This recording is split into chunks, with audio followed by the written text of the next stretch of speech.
Assalamualaikum warahmatullahi wabarakatuh. Ibu ucapkan selamat kepada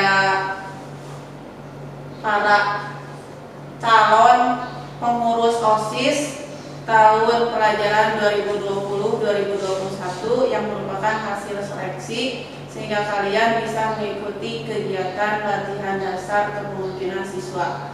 Pada kesempatan ini Ibu diberi tugas untuk memberikan materi tentang kesekretariatan dan administrasi. Diharapkan melalui materi ini para pengurus OSIS melalui latihan dasar kepemimpinan siswa ini kalian nantinya akan mengetahui seperti apa pekerjaan administrasi yang harus ada di dalam kegiatan OSIS tersebut.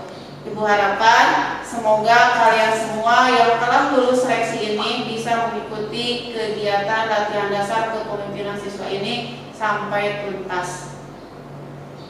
Berikut ini adalah materi yang akan Ibu sampaikan tentang kesekretariatan dan administrasi. Administrasi dan kesekretariatan. Dua kata ini adalah dua hal yang harus kalian pahami sebelum kalian memasuki suatu organisasi. Dalam hal ini adalah organisasi siswa intrasekolah atau yang lebih terkenal dengan nama OSIS. Nah, sekarang apa itu administrasi? Apa itu administrasi? Kalian perhatikan. Administrasi adalah kegiatan kerjasama yang dilakukan sekelompok orang berdasarkan pembagian kerja yang telah ditentukan dalam struktur dengan pendayagunaan sumber daya untuk mencapai tujuan yang efektif dan efisien yang meliputi pengorganisasian, penetapan rencana program kerja, penyelenggaraan program, kegiatan pengawasan, kegiatan evaluasi, dan kegiatan pembuatan pelaporan, serta kegiatan-kegiatan lainnya yang menunjang dalam kegiatan sebuah organisasi. Nah, perlu kalian pahami, di dalam sebuah administrasi atau di dalam administrasi itu, kalian atau kita bisa memahaminya. Di sini ada kegiatan kerjasama. Jadi ada kegiatan kerjasama, kemudian ada kata sekelompok orang, dan nanti di sini untuk mencapai tujuan yang efektif dan efisien. Jadi di dalam administrasi ini ada kata kuncinya, yaitu merupakan atau harus ada kerjasama yang dilakukan oleh sekelompok orang dengan tujuan untuk mencapai suatu tujuan. Nah, inilah yang harus kalian pahami dalam administrasi.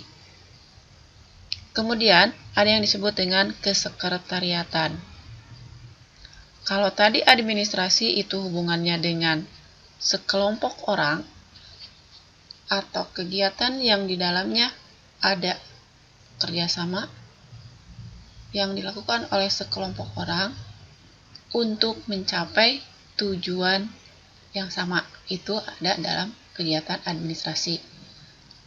Sedangkan kesekretariatan ini merupakan sebuah kegiatan yang berkaitan dengan tulis-menulis, yaitu dalam rencana program, strategi pelaksanaan program, sampai ke evaluasi. Selain tulis-menulis, ada kegiatan surat-menyurat, ada kegiatan kearsipan dan pengagendaan, pemilikan dan pemeliharaan buku induk organisasi, pengiriman dan penerimaan surat, serta data-data lain yang berkaitan langsung dengan kegiatan tulis-menulis. Sehingga kesekretariatan lebih dikenal atau orang menyebutnya dengan kegiatan tata usaha. Kalau ada dua kata administrasi kesekretariatan, nah di sini berarti kegiatan yang dilakukan oleh sekelompok orang yang berkaitan dengan kegiatan tulis-menulis, surat-menyurat, atau semua kegiatan yang berkaitan dengan kegiatan tata usaha atau perkantoran yang dilakukan di dalam sebuah organisasi dengan tujuan untuk mencapai suatu tujuan yang telah disepakati bersama. Nah, selain administrasi dan kesekretariatan, di dalam sebuah organisasi, yaitu terutama ini adalah OSIS, kalian atau para pengurus OSIS itu harus membuat program kerja atau yang disebut dengan proker. Nah, program kerja ini berupa berbagai macam kegiatan yang dituangkan di dalam sebuah organisasi atau yang dirancang di dalam sebuah organisasi. Kenapa harus ada program kerja? Nah, di dalam sebuah organisasi harus ada yang disebut dengan program kerja dengan tujuan seperti yang diutarakan tadi. Dengan adanya program kerja, maka kegiatan-kegiatan yang seharusnya atau yang akan dilaksanakan itu akan terencana dengan baik. Dan perlu kalian ketahui, para calon pengurus OSIS ini, bahwa program kerja itu harus dibuat dan disusun berdasarkan aspirasi dan kebutuhan anggota. Nah, apalagi OSIS. Di dalam OSIS ini, ketika membuat sebuah program kerja, jangan hanya merupakan aspirasi dan kebutuhan dari para pengurus saja, tetapi harus mencerminkan aspirasi dan kebutuhan dari anggota. Anggota OSIS itu adalah semua siswa yang ada di sebuah sekolah. OSIS SMA Negeri 1 Jatiluhur berarti anggotanya adalah seluruh siswa yang ada di SMA Negeri 1 Jatiluhur, baik itu kelas 10, kelas 11, dan kelas 12, tanpa kecuali. Nah, karena program kerja yang dibuat atau yang disusun itu harus mencerminkan aspirasi dan kebutuhan anggota, maka dalam penyusunan program kerjanya harus melibatkan unsur-unsur siswa yang terhimpun dalam MPK, yaitu Musyawarah Perwakilan Kelas. Nah, MPK ini nanti harus mewakili atau harus bisa mewakili seluruh keinginan dari seluruh anggota atau seluruh warga SMA Negeri 1 Jatiluhur, terutama dalam hal ini adalah seluruh siswa SMA Negeri 1 Jatiluhur. Nah, selain MPK, berarti nanti juga harus ada pengurus, subseksi, dan sebagainya. Intinya, dalam penentuan atau dalam penyusunan program kerja OSIS harus mencerminkan aspirasi dan kebutuhan anggota. Selanjutnya, ada yang disebut dengan pengurus. Di dalam sebuah OSIS harus ada pengurus. Pengurus ini diantaranya ada ketua, ada wakil ketua, ada bendahara, dan ada sekretaris, dan dibantu di bawahnya atau koordinasi yang jelasnya dari ketua, wakil ketua dengan bidang-bidang yang ada di dalam OSIS tersebut. Kurang lebih ada 8 bidang. Nah, untuk lebih jelasnya, apa sih tugas-tugas dari pengurus OSIS itu? Yang pertama, apa sih tugas ketua? Nah, ketua tugasnya adalah memimpin organisasi dengan baik dan bijaksana, mengkoordinasikan semua aparat kepengurusan, menetapkan kebijakan atau kebijaksanaan yang telah dipersiapkan dan direncanakan di dalam rapat kepengurus. Kemudian memimpin rapat, jadi seorang ketua jelas harus selalu ada di dalam kegiatan rapat yang dilaksanakan di dalam sebuah organisasi. Dan kalaupun tidak bisa hadir, harus dengan alasan yang jelas. Selain itu, tugas ketua adalah menetapkan kebijaksanaan dan mengambil keputusan berdasarkan musyawarah dan mufakat. Dan yang terakhir, seorang ketua itu harus bisa mengevaluasi semua kegiatan yang telah dilakukan, baik itu yang langsung ataupun yang insidental. Jadi, setiap saat ketua itu harus mengevaluasi kegiatan aparat kepengurusannya. Nah, selain ketua, yang kedua adalah wakil ketua. Tugas wakil ketua pertama, bersama-sama ketua menetapkan kebijaksanaan, memberikan saran kepada ketua dalam rangka mengambil keputusan, menggantikan ketua jika berhalangan, membantu ketua dalam melaksanakan tugasnya dan bertanggung jawab kepada ketua. Selanjutnya, tugas dari bendahara. Nah, di sini pengurus yang disebut dengan bendahara. Kalau kita mendengar kata bendahara, pikiran kita langsung kepada uang atau biaya. Jadi, tugas dari bendahara sebuah organisasi yang pertama bertanggung jawab dan mengetahui segala pemasukan atau pengeluaran uang atau biaya yang diperlukan di dalam keberlangsungan organisasi tersebut, dalam hal ini OSIS. Yang kedua, membuat tanda bukti kwitansi setiap pemasukan, pengeluaran uang untuk dipertanggungjawaban. Yang ketiga, bertanggung jawab atas inventaris dan perbendaharaan. Dan yang keempat, menyampaikan laporan keuangan secara berkala. Pengurus berikutnya ada yang disebut dengan sekretaris. Kalau tadi bendahara kaitannya dengan keuangan, nah sekarang sekretaris.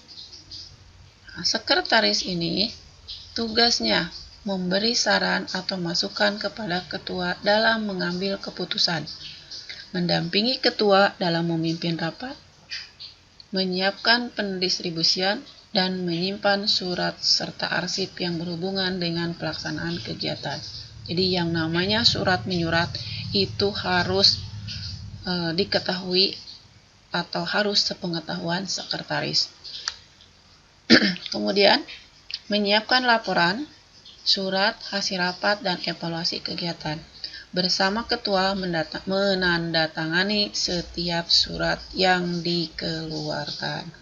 Bertanggung jawab atas tata tertib administrasi organisasi dan bertindak sebagai notules atau notulen dalam kegiatan rapat. Nah, di dalam sebuah organisasi atau di dalam OSIS ini, selain ada ketua, ada wakil ketua, ada bendahara, ada sekretaris, ada juga di bawahnya adalah seksi bidang. Ada 8. Nah, yang pertama, seksi bidang 1. Seksi bidang 1 berkaitan dengan pembinaan keimanan dan ketakwaan terhadap Tuhan Yang Maha Esa. Sasaran umumnya adalah terbinanya kualitas dan kesadaran beriman dan bertakwa terhadap Tuhan Yang Maha Esa dengan melaksanakan ajaran sesuai dengan agama masing-masing yang diprioritaskan pada kegiatan ibadah secara berkelompok dan meningkatkan kepedulian terhadap sesama umat beragama. Bentuk programnya seperti apa? Inilah contoh program dari seksi bidang 1 karena berkaitan dengan keimanan dan ketakwaan. Ini adalah berkaitan dengan PHBI. Bisa PHBI yaitu peringatan Hari Besar Islam, Isra Mi'raj, sholat Id, atau di sini ada lagi sholat tarawih, pesantren kilat, penyembelihan kurban, buka puasa bersama, Maulid Nabi Muhammad SAW, pembinaan spiritual, sholat zuhur berjamaah, kegiatan tambahan, bantuan musibah dan duka cita, bantuan sumbangan dana bakti sosial. Nah, ini nanti dimasukkan ke dalam program kerja. Jadi di dalam proker ini nantinya harus ada per seksi atau per bidangnya dimasukkan. Contoh programnya ini. Nah, selanjutnya bidang 2. Bidang 2 ini berkaitan dengan pembinaan kehidupan berbangsa dan bernegara. Sasaran umumnya adalah terbinanya rasa patriotisme, kebangsaan, dan bertanggung jawab terhadap bangsa dan negara yang diwujudkan dalam penghayatan nilai-nilai dalam upacara bendera. Bentuk programnya atau salah satu contoh programnya yaitu pertama, melaksanakan upacara. Melaksanakan upacara rutin setiap hari Senin, melaksanakan kegiatan yang berkaitan dengan PHBN, Kalau bidang 1 tadi PHBI, kalau bidang 2 berkaitan dengan PHBN. Nah, di sini seperti upacara kesaktian Pancasila, Sumpah Pemuda, Hari Pahlawan, Hari Pendidikan Nasional, Hari Proklamasi, atau bisa juga kegiatan peringatan atau upacara yang berkaitan dengan berdirinya sekolah, apa yang disebut dengan hari ulang tahun SMA. Nah, dalam hal ini berarti hari ulang tahun SMA Negeri 1 Jatiluhur. Itu merupakan program kerja yang harus dimasukkan oleh seksi bidang 2. Selain itu ada kegiatan orientasi siswa baru, kemudian Hari Kesaktian Pancasila, dan upacara pelepasan siswa kelas 3. Selanjutnya, seksi bidang 3. Seksi bidang 3 ini berkaitan dengan pendidikan pendahuluan bela negara.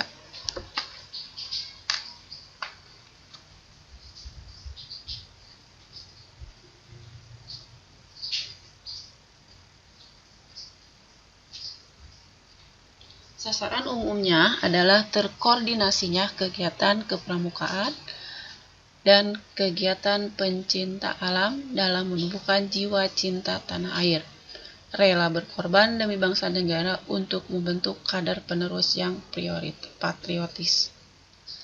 Contoh programnya, membantu koordinator seksi 2 dalam melakukan kegiatan upacara, melakukan kegiatan lintas alam, ekstrakurikuler pramuka, raja sekolah yang bekerja sama dengan nanti ada seksi 4 dan guru BK, perkemahan, kegiatan OSIS, pramuka, paskibra, dan hari ulang tahun pramuka. Kemudian sekbid atau seksi bidang 4. Peningkatan kepribadian dan budi pekerti luhur. Sasaran umumnya, siswa memiliki kepribadian yang mantap, suka meringankan penderitaan orang lain, berkepedulian sosial yang tinggi, mandiri, dan mampu menjawab tantangan hidup secara dewasa. Ini ditekankan kepada tujuan agar siswa memiliki kepribadian dalam peduli terhadap orang lain. Contoh programnya, pelaksanaan masa orientasi sekolah, pemberian materi orientasi pada siswa baru, melaksanakan tata krama pergaulan, pemberian materi tentang tata krama, pengarahan tata krama melalui orientasi siswa baru. Selanjutnya, seksi bidang 5, yaitu berkaitan dengan pembinaan berorganisasi, pendidikan politik, dan kepemimpinan. Sasaran umumnya, tumbuhnya sikap siap memimpin dan mau dipimpin dalam mengembangkan pola kepemimpinan konsultatif yang mengarah pada partisipatif yang aktif dari pengurus, kerjasama yang baik, kompak, dan terciptanya hubungan lintas bidang. Contoh programnya, ini adalah contoh program seksi bidang 5. Menyelenggarakan majalah dinding, membawahi ekskul majalah dinding, LDK, latihan dasar kepemimpinan. Nah, seperti sekarang ini, berarti ini merupakan program kerja yang harus ada di dalam sekbid 5. Kerja Nazar bekerja sama dengan seksi 6, pengadaan kegiatan baru mading, lomba keterampilan mengolah mading, ajang pencarian bibit-bibit berprestasi akademik. Bidang 6, peningkatan keterampilan dan kewirausahaan. Ini mendorong tumbuhnya sikap mental wira swasta siswa sehingga timbul kreatif dan kemandirian dalam menghadapi hidup. Jadi diharapkan, apalagi ini, dimulai dari para pengurusnya dulu. Para pengurus diharapkan mempunyai jiwa kewirausahaan. Jadi ketika kalian butuh dana, tidak hanya meminta saja, tetapi bisa menciptakan agar dana itu dihasilkan oleh diri sendiri. Bagaimana caranya? Nah, sekbid 6 inilah yang harus berperan. Programnya meningkatkan minat dan peran siswa, ada koperasi, ada piket koperasi, pembenahan ruang koperasi, pembenahan ruang pokja unit produksi, meningkatkan keterampilan dan menciptakan sesuatu yang lebih berguna, atau kegiatan-kegiatan yang berkaitan dengan kewirausahaan. Ada bazar, kemudian bisa juga ada pasar murah. Selanjutnya, di sini juga ekstrakurikuler, klub matematika.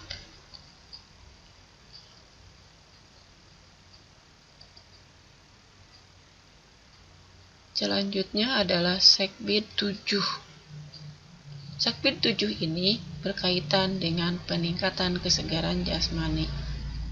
Saran umumnya agar terbinanya kreativitas siswa dalam pribadi yang sehat, bersih, serta lingkungan sekolah yang tetap asri dan hijau segar. Contoh programnya, ini yang berkaitan dengan kegiatan-kegiatan keolahragaan atau kesehatan jasmani. Ada senam jasmani, kelas meeting, ekstrakurikuler, PMR, basket, bulu tangkis, sepak bola, pertandingan persahabatan, perkemahan, PMR, dan liga futsal, atau yang berkaitan, pokoknya yang berkaitan dengan kesehatan jasmani. Sekbid 8. Sekbid 8 ini dengan kaitannya dengan pembinaan apresiasi dan daya kreasi seni. Saran umumnya adalah untuk menumbuhkan atau berkembangnya kegiatan seni yang kreatif dan ekonomis, untuk menumbuhkan sikap agar mau menghargai hasil karya seni. Contoh programnya ada penyediaan alat musik, baik itu musik band ataupun tradisional, hari ulang tahun sekolah, hari Kartini, hari batik nasional, dan tahun baru. Kemudian perpisahan kelas 12, orientasi siswa, perdaya akustik, bulan bahasa, ekstrakurikuler, paduan suara, tari, cheerleader, teater, atau drama, atau drum band. Sekbid yang terakhir, Sekbid 8.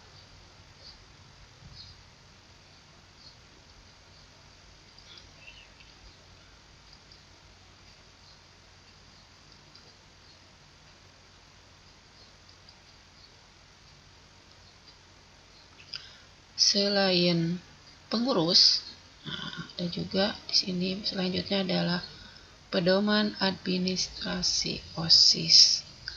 Yang seperti apa pedoman administrasi OSIS ini? Karena tadi berkaitan dengan kesekretariatan, administrasi, dan kesekretariatan, minimalnya para pengurus OSIS itu bisa membuat surat menyurat. Dalam penyusunan atau pedoman administrasi OSIS, terutama dalam kegiatan surat menyurat, dalam hal ini adalah surat keluar, artinya surat yang dikeluarkan oleh OSIS. Ini bagaimana nih membuat suratnya?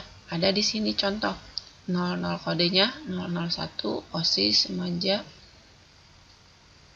bertanda ini 12/2020. Kode ini merupakan nomor surat yang dikeluarkan dari OSIS tersebut. Ini OSIS inisialnya. Kode A adalah surat untuk internal OSIS Semanja. Misalnya kalau internal kan ke dalam. Kemudian kalau misalnya untuk keluar, ini tandanya B. Ini 12 bulan, ini adalah tahun. Banyak ini adalah kode-kodenya. A untuk surat internal, B untuk surat eksternal, SK untuk surat keputusan, SP surat pengesahan, SP kecil surat pengangkatan, SRP surat rekomendasi pengesahan, surat mandat, ST surat tugas, SPT surat pengantar, SKT surat keterangan.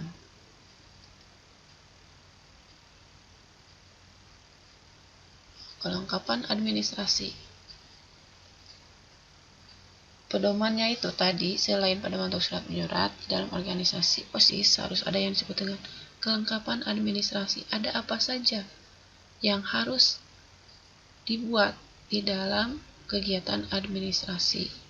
Yang pertama, harus ada buku daftar inventaris. Apa sih buku daftar inventaris? Nah, buku daftar inventaris ini adalah buku yang digunakan untuk mencatat semua barang atau aset atau inventaris di dalam sebuah organisasi. Misal nih, OSIS ini mempunyai inventaris apa saja. Harus ada buku daftar inventarisnya. Harus diinventarisir. Kegiatan atau OSIS SMA Negeri 1 Jatiluhur ini punya apa saja.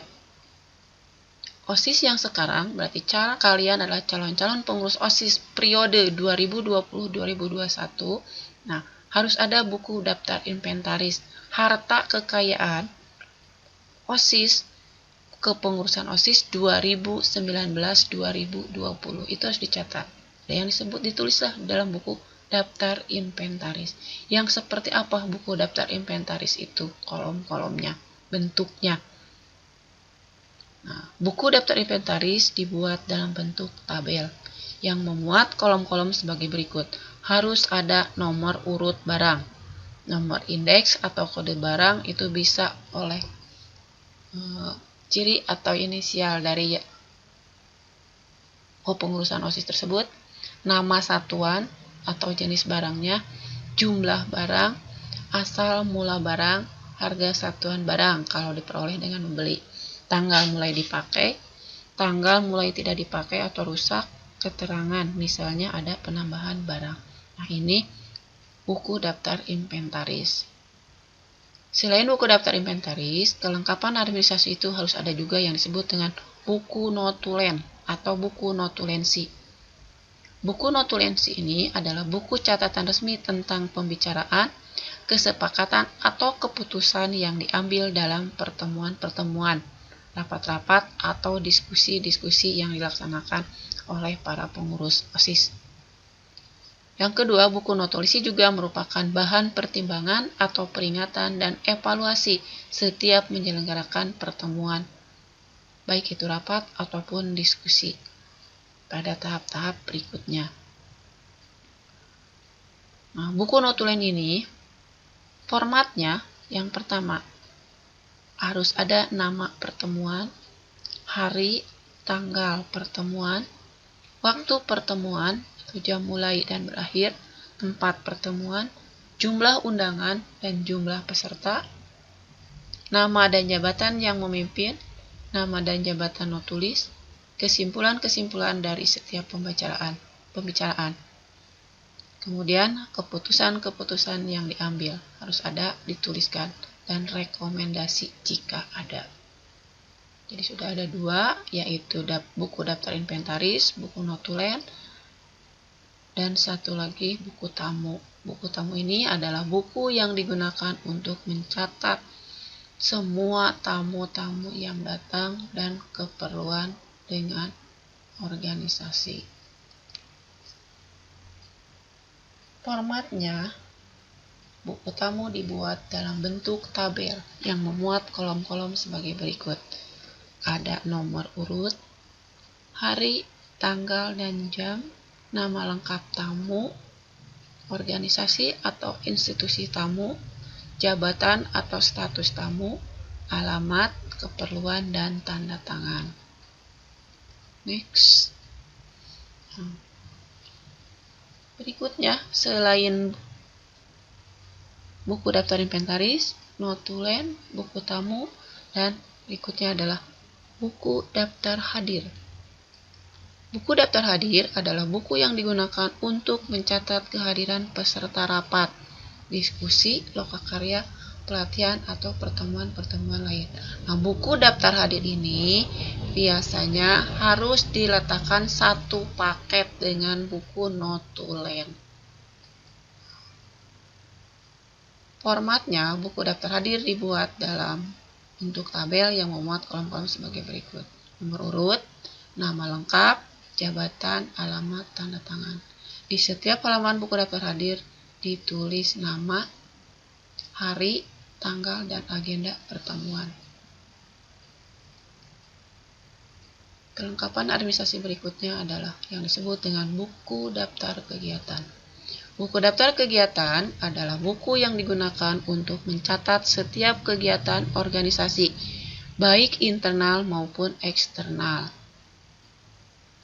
Formatnya sama-sama harus ada nomor urut, nama atau jenis kegiatan, hari atau tanggal pelaksanaan kegiatan, waktu kegiatan, ada pagi, siang, atau malam, atau sehari penuh, dan lain-lain. Tempat pelaksanaan, penyelenggara, keterangan. Keterangan ini adalah berisi hal-hal yang penting, seperti adanya makalah dan sebagainya.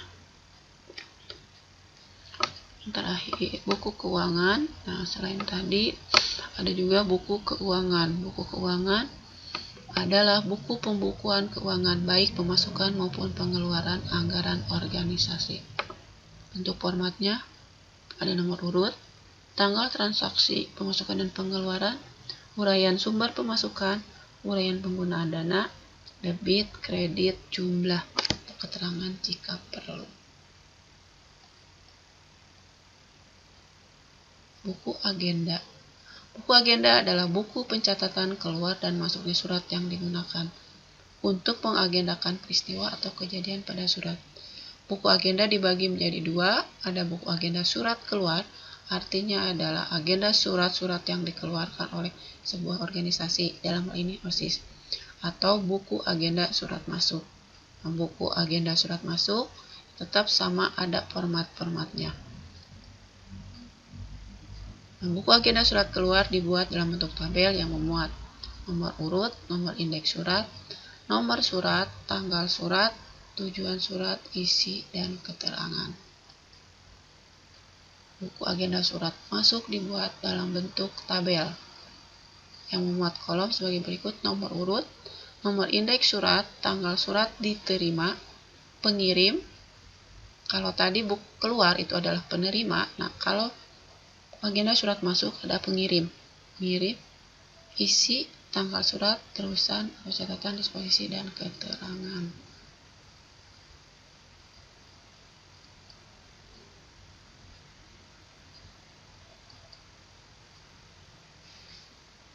Kemudian pengarsipan. Pengarsipan adalah dokumentasi surat-surat simpanan, baik itu surat keluar ataupun surat masuk. Pengarsipan ini maksudnya merupakan suatu sistem administrasi yang berguna untuk mengevaluasi dan menentukan tindakan-tindakan selanjutnya. Nah, kegunaan arsip, pembuktian atau pembukuan, korespondensi, penyusunan sejarah, penyusunan data statistik, dan dokumentasi.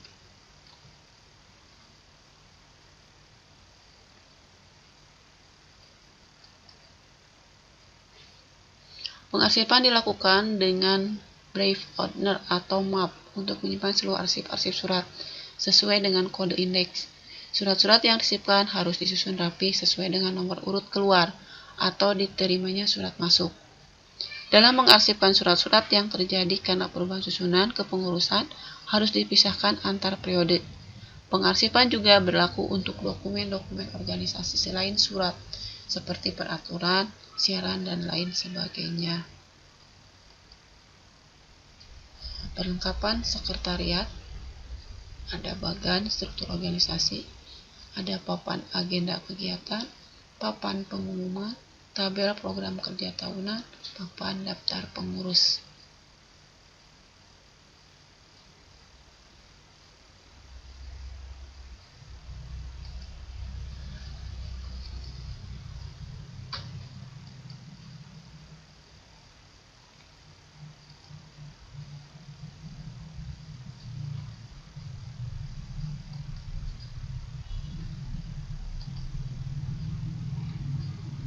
Nah, inilah materi atau bahasan yang bisa Ibu sampaikan dalam latihan dasar kepemimpinan. Demikianlah materi tentang kesekretariatan dan administrasi yang bisa Ibu sampaikan. Mudah-mudahan bermanfaat bagi kalian semua dan nanti bisa diterapkan di dalam kepengurusan OSIS kalian untuk periode 2020-2021. Semoga kalian bisa melaksanakannya dan bisa melakukan kegiatan-kegiatan di OSIS dengan penuh tanggung jawab. Assalamualaikum warahmatullahi wabarakatuh.